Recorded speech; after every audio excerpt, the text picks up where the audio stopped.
Bonjour à toutes et à tous dans ce webinaire consacré au digital learning, la réponse aux enjeux et problématiques de la formation dans le retail.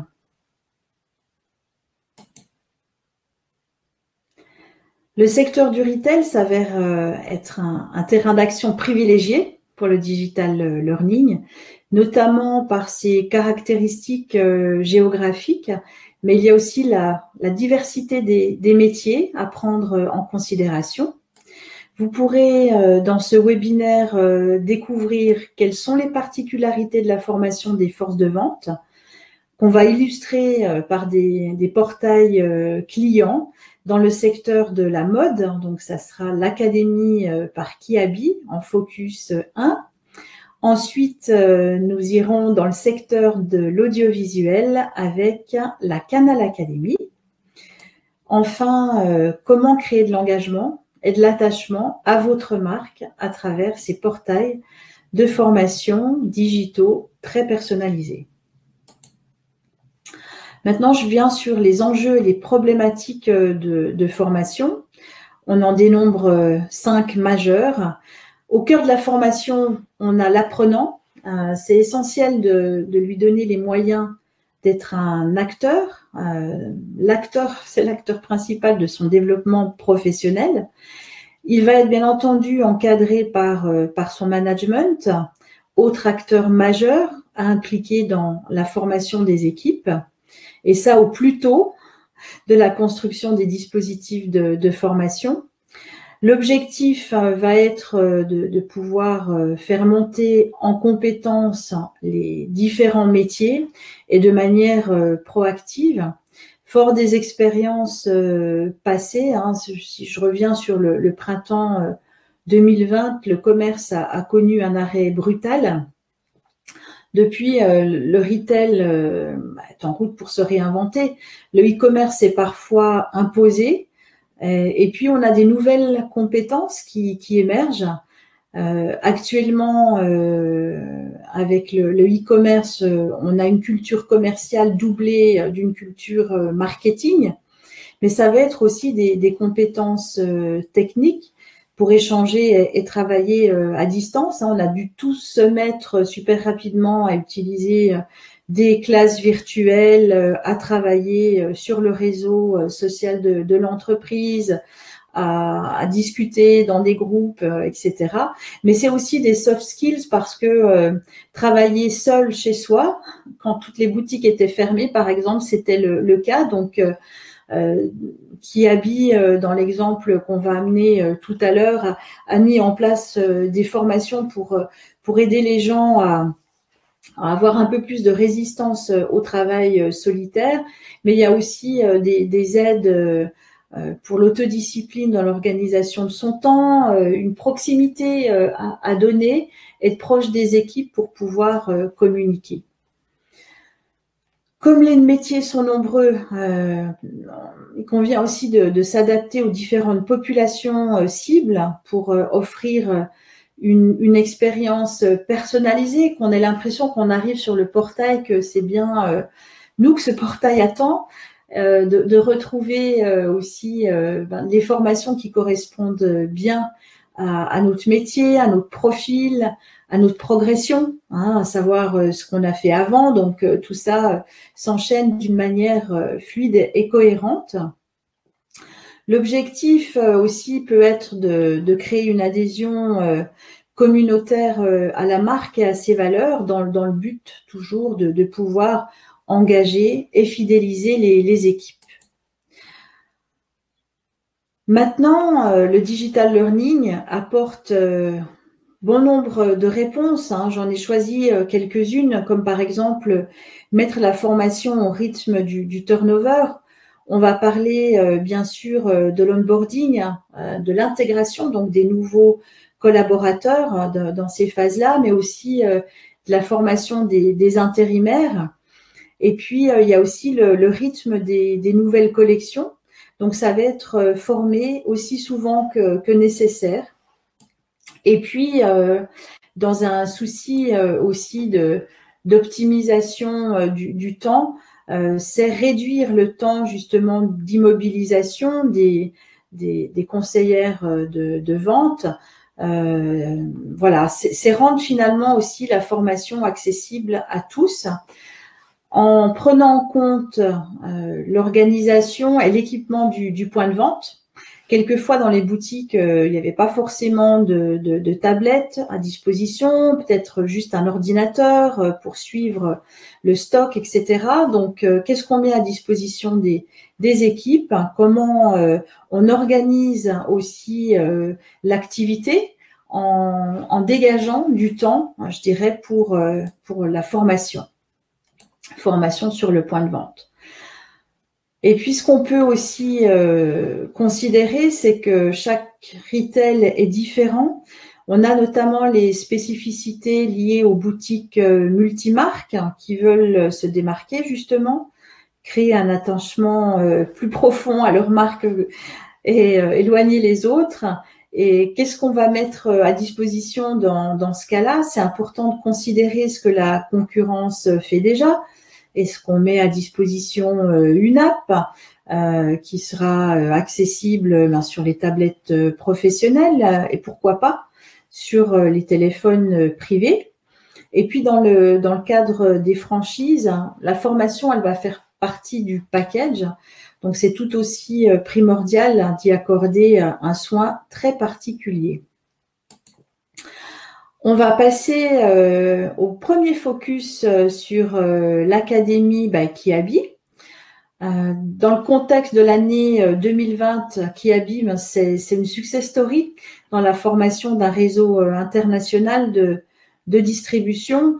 Depuis toujours, de toute façon, le secteur du retail a montré la voie en matière de e-learning, de digital learning.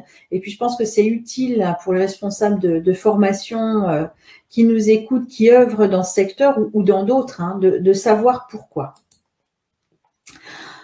Nous allons rapidement décrire l'académie à travers quelques écrans que je vais vous commenter. On commence ici par la page de login. Alors, il faut savoir que les Kiabers, comme on les appelle, ont accès soit directement à la plateforme via l'intranet, donc n'ont pas obligation de se réauthentifier, donc c'est transparent pour eux. Mais on a aussi un portail que je ne vous montrerai pas aujourd'hui, mais qui est un portail de pré-boarding, c'est-à-dire un portail qui va être accessible aux collaborateurs nouvellement recrutés et qui vont se connecter par le biais de l'Internet à ce portail, pré-boarding de Kiabi, qui va leur permettre d'appréhender la culture de Kiabi, mais aussi de pouvoir faire connaissance à distance avec l'équipe qu'elle va pouvoir rencontrer par la suite.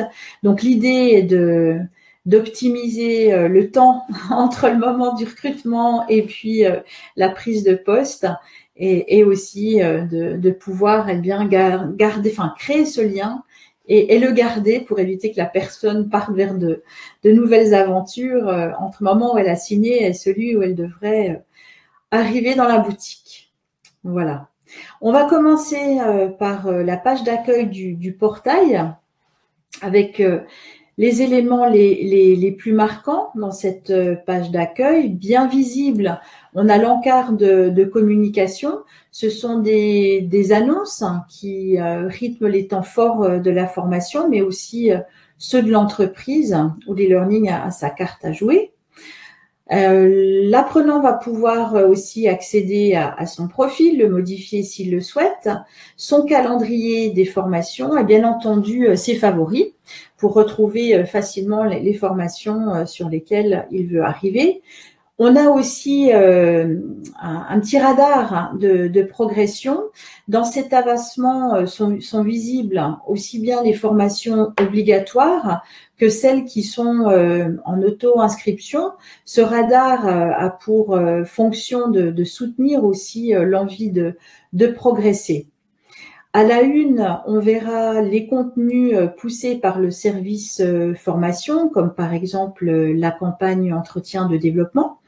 On a des contenus populaires, hein, ceux qui sont les plus suivis par les apprenants. On peut avoir aussi la catégorie contenus les mieux notés. Voilà, un peu d'émulation de ce côté-là. Le forum, c'est aussi une des premières caractérisations de la communauté d'apprenants que Kiabi a cherché à créer à travers ce portail. On va passer à l'onglet Bibliothèque. Tous les contenus sont accessibles à tous les utilisateurs. Donc voilà, ça c'est important de le noter, c'est open bar pour tout le monde. Alors pour s'y retrouver, on a une recherche à facettes qui va permettre de faire le tri par thématique, mais aussi par les notes données par les apprenants, par la durée. J'ai 20 minutes devant moi, qu'est-ce que je peux apprendre, mais aussi des modalités pédagogiques différentes, propices à être utilisées selon l'endroit où on se trouve, hein, par exemple. Kiabi, sur la partie contenu, donc a beaucoup créé de contenu en interne, ou parfois avec l'aide d'un prestataire externe. Il y a des outils intégrés dans la plateforme MOS pour pouvoir créer des contenus de formation et des contenus plutôt de type questionnaire.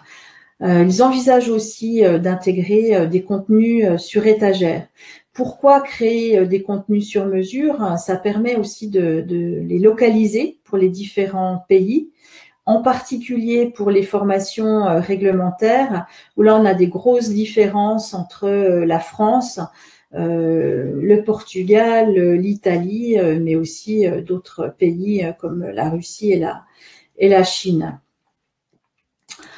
Sur la partie parcours métier maintenant, là il existe une notion de plan d'apprentissage en 3 parties. On va voir les premiers pas chez Kiabi, c'est la phase d'onboarding que j'évoquais tout à l'heure.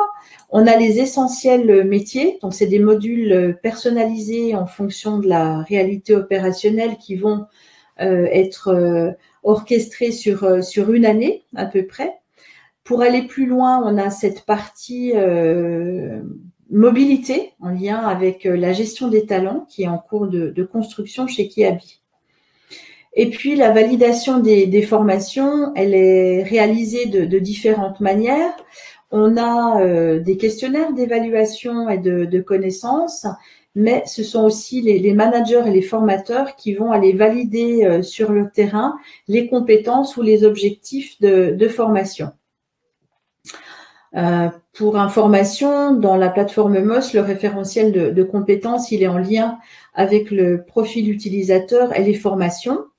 On va avoir des questionnaires aussi de positionnement et d'évaluation diagnostique qui vont permettre de créer dynamiquement le parcours de formation selon les compétences déjà acquises ou celles à acquérir. Retour d'expérience sur comment le portail et l'action de la formation ont été perçus durant cette année qui est passée.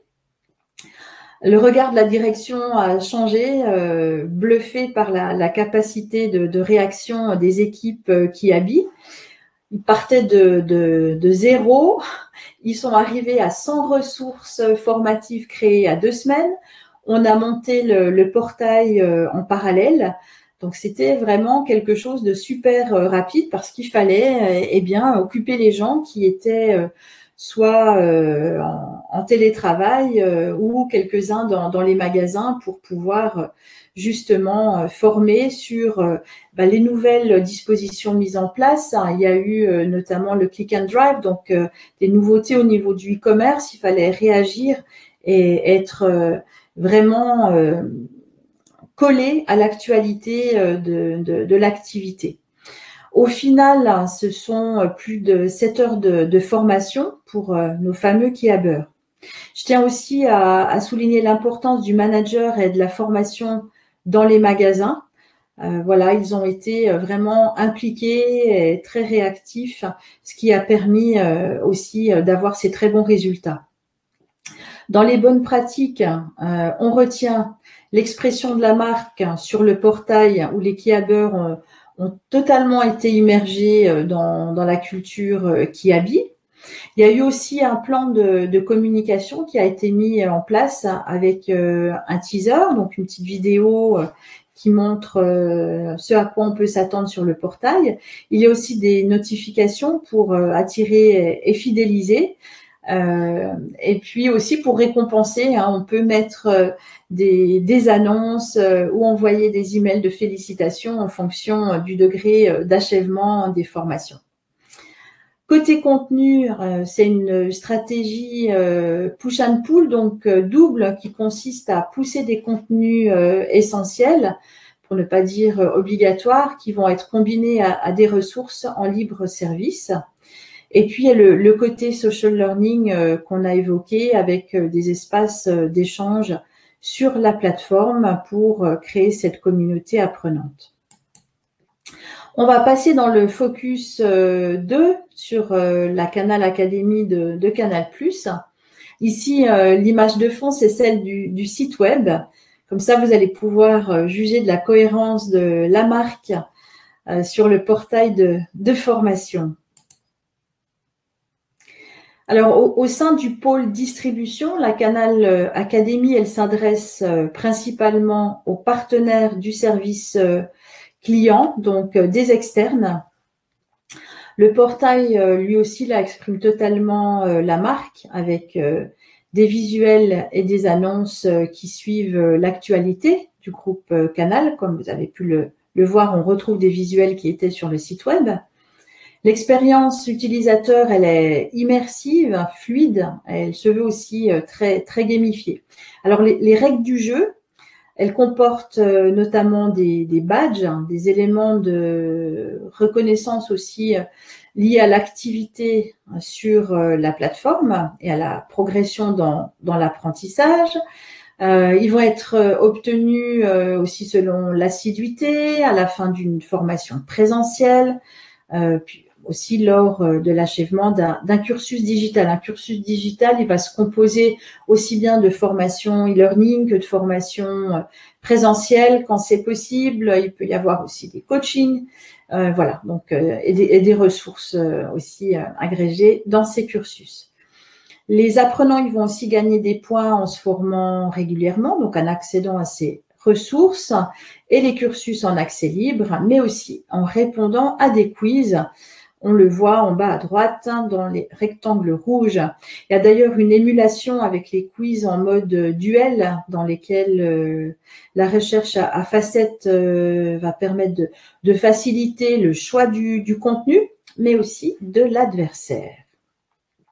Et puis là, les aspects sociaux sont adressés par les outils de communication. Alors, il y a une messagerie interne, essentiellement, les forums, les notes et puis les appréciations sur les ressources formatives.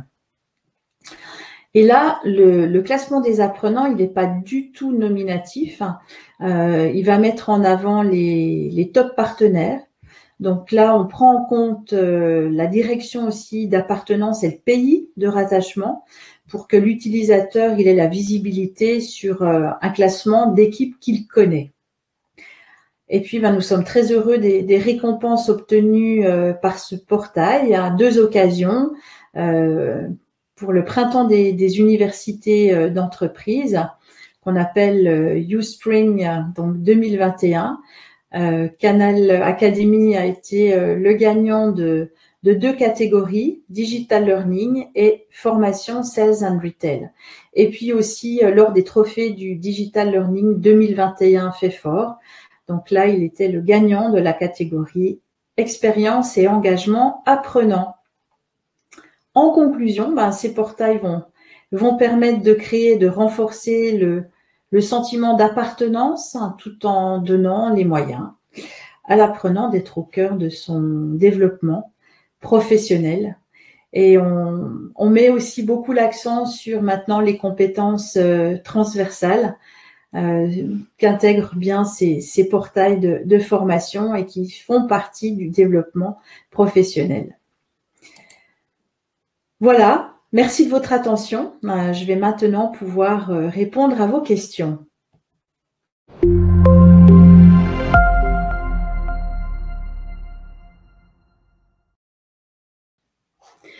Eh bien, merci d'avoir suivi cette conférence sur le digital learning dans le retail. Pas de questions, donc je vais me permettre d'apporter quelques éclairages sur les différents dispositifs qu'on peut trouver. Souvent, on me demande comment ça se passe au niveau des dispositifs. Est-ce qu'on crée des multiportails? Oui, la réponse, elle est bien celle-ci. Autant chez Kiabi, on a le portail pré-boarding et puis ensuite, on va avoir un portail qui va intégrer la formation aux différents métiers. On a aussi des portails qui sont prévus pour les franchisés. Et puis, il y a même question dans le cadre de la RSE aussi de former des externes, comme par exemple des gens de la Croix-Rouge. Donc, c'est un public vraiment dans l'entreprise étendue où on va non seulement former les collaborateurs, mais aussi le réseau, voire former complètement des externes. Voilà pour cette partie-là.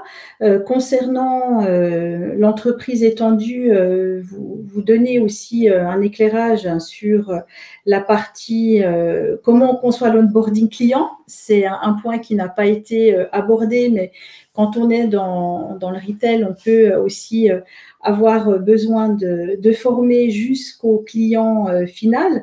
Après, on peut, que ça soit un particulier ou une entreprise, avoir des méthodes différentes, mais on va mettre notamment en place aussi, comme on a pu le voir du côté de Canal, des choses qui peuvent être très gamifiées et qui vont permettre d'amener de l'engagement avec des niveaux, peut-être tout simplement, hein, pour commencer là-dessus, mais aussi avec l'acquisition de badges, de crédits et d'autres moyens, on va dire, de dynamiser la plateforme et de la rendre, voilà, qu'on soit un peu addict, qu'on a envie d'y revenir tous les jours. Voilà, dans ce contexte-là. Et puis, dans les boutiques multimarques aussi, hein, on va s'adresser à des gens qui n'ont pas forcément les mêmes accès d'un collaborateur à un autre. On peut imaginer accéder à une formation soit à travers un ordinateur dans le magasin, soit à travers une tablette ou son téléphone portable. Et c'est là où il y a des choix à faire, de se dire est-ce qu'on met une app, on ne met pas une app à disposition.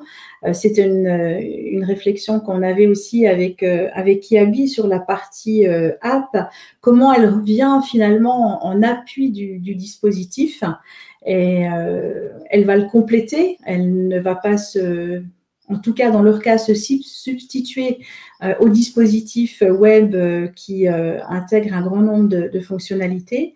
Et le côté app en appui va plutôt être là pour soutenir la démarche, peut-être au quotidien amener de l'information, de l'in-formation,